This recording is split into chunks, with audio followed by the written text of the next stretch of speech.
Let's prepare a slide. Just take 2 paper slides and a needle.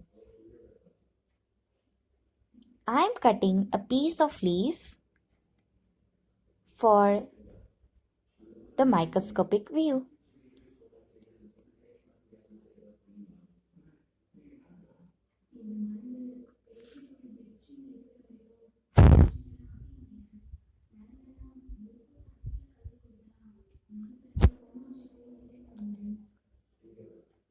And that's done.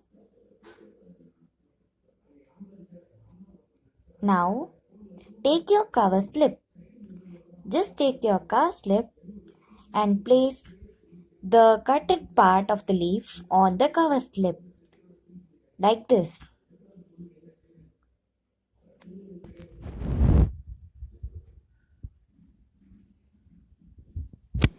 And then paste it on the slide. Yeah.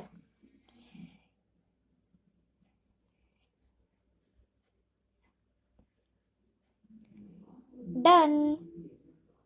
Now place another slide over it and it is ready to view.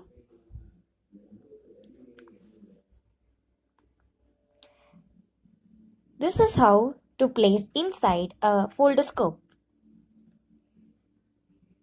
The arrow mark will be given so it makes easier for the slides placement. And that's done. Guys, you won't believe what I saw. Let us see together.